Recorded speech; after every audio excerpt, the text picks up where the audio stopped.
It doesn't happen often, but when it does, it's pretty special. Wednesday morning, parts of the Big Bend and South Georgia saw winter weather, from sheets of ice coating doormats, grills, and cars, to even reports of snow. It started with freezing rain, then small ice pellets known as sleet. Listen to this. That's the sound of sleet falling just outside the WTXL studio. The frigid temperatures and weather were enough to create icy roads that resulted in early morning accidents and a number of major road closures. It wasn't all bad, though. Maria Studebaker-Coppage saw several large flakes of snow in Valdosta.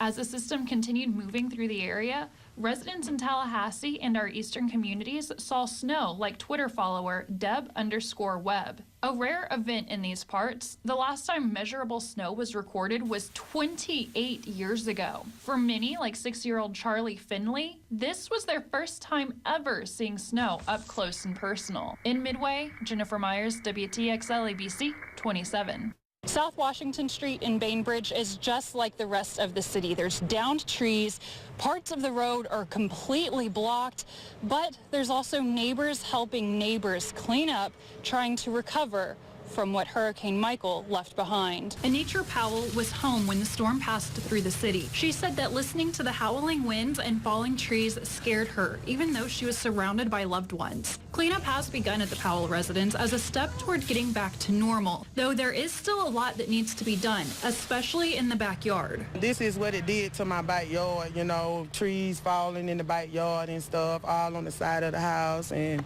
you know, on the light pole, you know, that's kind of, you know, dangerous. Most residents in Bainbridge have similar damage, and some, unfortunately, have damage to their homes and cars. The road to recovery for Bainbridge and its residents will be a long and challenging one. In fact, many residents are just hoping others will come out to help clean up. Until then, Powell and many others within the city are just considering themselves lucky and blessed that the damage they experienced wasn't as bad as it could have been. In Bainbridge, Jennifer Myers, WTXL ABC 27. Georgia may be the peach state, but the Southwest region is also known for pecans and peanuts, and many farmers grow cotton and a number of vegetables.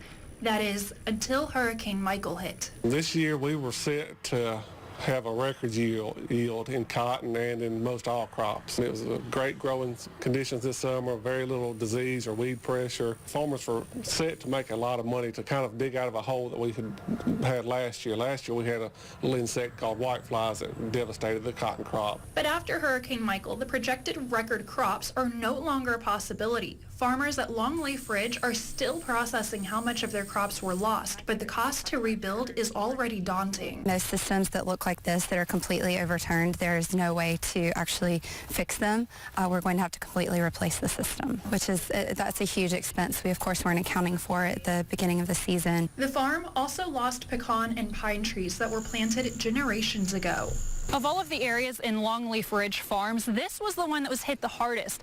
Trees that could have been sold as a valuable timber later on are now just laying on the ground, worthless. It's possible that some of the trees could be salvaged, but Cox will be selling the timber for a fraction of what it's worth. So much timber was blown down in Florida and Georgia that there's too much demand on the loggers and the whole timber industry right now. Some people have it as a retirement plan, and so when you lose a significant amount of that, it has a really generational impacts, because there are trees that we lost that will never look the same in our lifetime. It'll take 10 years or more to recover from this.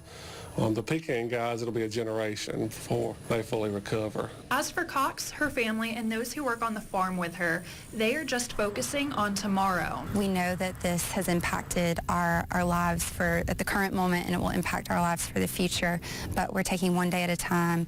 We're doing everything that we can to get back to some sense of normal or a new normal. In Camilla, Jennifer Myers, WTXL ABC 27.